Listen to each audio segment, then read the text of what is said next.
The 20th century sparked a change in what was socially acceptable for the female population to wear. Women began to dress in clothes that expressed their desire for more freedom.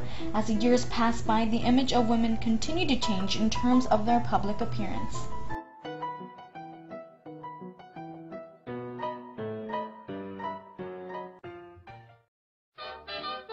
In the 1910s, skirt length began to rise from the floor to above the ankle. Although this may not seem like a drastic change in today's world, it was a huge step for women at the time. The silhouettes created by clothing became less bulky than in previous years and more vivid colors were used.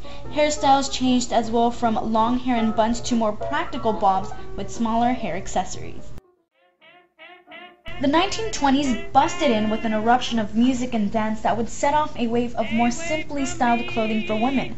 This is not to say, however, that the clothing was not risque for the time.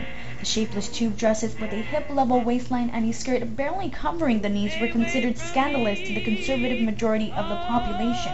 These flapper dresses that clung to the upper portion of a woman's body and draped in elegant folds below paved the road to the glamorous gowns of the 1930s. Fashion in the 1930s was largely distinguished by the return of ladylike appearances. Women accentuated their curves by wearing form-fitting outfits. New fabric was introduced that created a sleek and flirtatious look for gowns.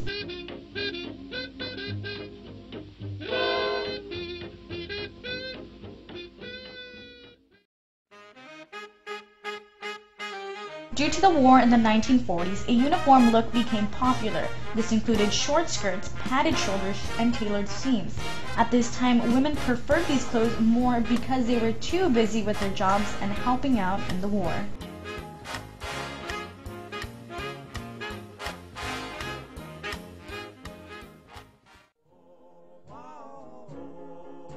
During the 1950s, women tried to mimic the styles worn by movie stars and celebrities. The 50s also saw a surge of young teenage girls trying to appear more mature.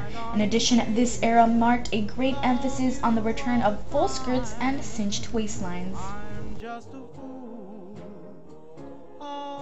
in love with you.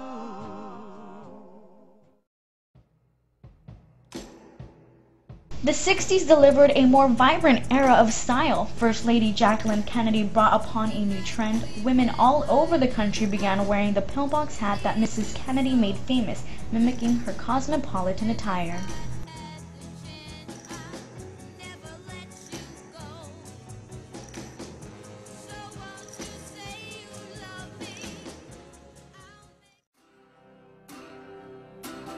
The 1970s were about comfort and color. Disco predisposed a whole new world of clothing choices, from bell-bottom pants to tie-dye and animal prints to jumpsuits.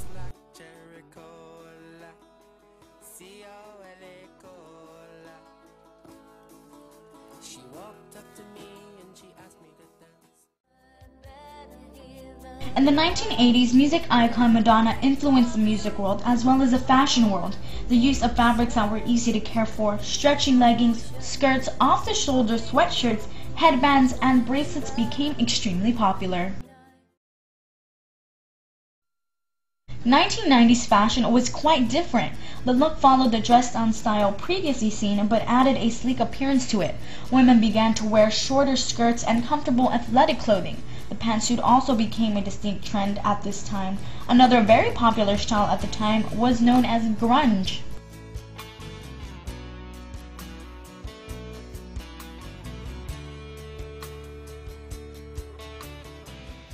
The early 2000s retained much of the style from the 90s. New styles at the time were heavily influenced by music genres such as hip-hop, heavy metal, punk rock, and pop.